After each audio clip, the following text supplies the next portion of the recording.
Hello friends, Bodo by channel of Constable. दायो नोंथांमोनहा नायगासिनो दङ बड' जब इनफो YouTube चेनेलाव।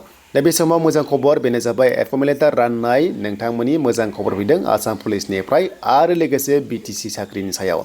दा जोङो फार्स्टआव सावरायगोन बेनो जाबाय जोंहा आसाम पुलिसनि सायाव।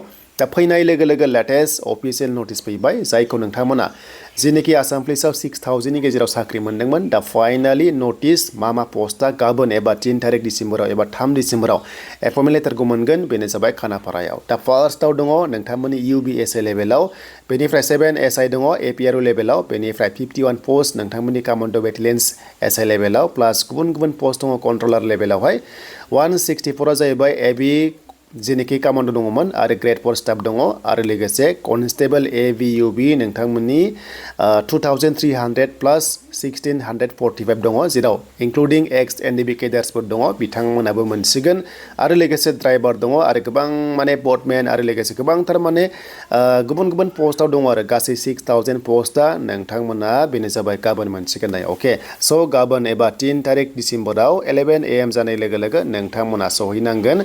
दा बेखायनो ID प्र मोनसे लाना थांबानो जाबाय आरो लोगोसे T ट्राइबा माने जेनेखि बिथांमोननि दङ एक्सट्रा 3% मोनोना 8 डिसेम्बराव बिथांमोननिखौ होनाय जागोन। दा बेनिफ्राय नोंथांमोनाथ' मिथिखागौ जे खानापारायावनो होननानै दा जायखिजाया नोंथांमोना थांनानै स' बेखौहाय मोनसिगोन आरो बेनो जाबाय नोंथांमोननि थाखाय लेटेस्ट आपडेट। दा जियानो जा बे जोबनाय लोगो लोगो आरोबाव बेखौ रानखांनाय लोगो लोगो नेक्स्ट रानगोन DHS DME बेनिफ्राय ADRE आ एसे लेट जागोन मानोना डिपार्टमेन्टेल वाइसआवहाय दासिमबो डकुमेन्ट्स भेरिफिकेसन जाजोबाखै बेखायनो ADRE एसे लेट जागोन आरो बेनि सिगां माने DHS DME आयुषआ माने होग्रोसिगोन आरो दा बेनो जाबाय टेक्निकेल आरो नन टेक्निकेल आरो बे जोबनाय लोगो लोगो गोदान एप्लाइ जागोन आसाम पुलिसाव 5000 नि खाथियाव अलमस्ट पस्टआ फैगोन बेनो जाबाय AVUB कन्स्टेबलाव बा गुबुन गुबुन पस्टआव आरो दा बेखौ जों मोनथिबाय। दानिया जोंहा थांसै BTC नि सायाव मोनसे मोजां खबर फैदों मानोना मैया एसेम्बलि जादोंमोन विन्टार सेसननि फार्स्ट जादोंमोन बेयाव माखासे हाइलाइट खालामदों मेनसन खालामदों आरो बेखौ सोर खालामदों नोंथांमोनजों फोरमायगासिनो दङ। स' दायो जों फैबाय BTC साख्रियाव। दा BTC साख्रि होनाय लोगो लोगो दासान्दि ST नि गोबां दुंहाव थासारि जागासिनो बेखायनो ग्रेड 3 बेनिफ्राय ग्रेड 4 आ एसे थाथ'सिगोन बायदि कन्डिसना।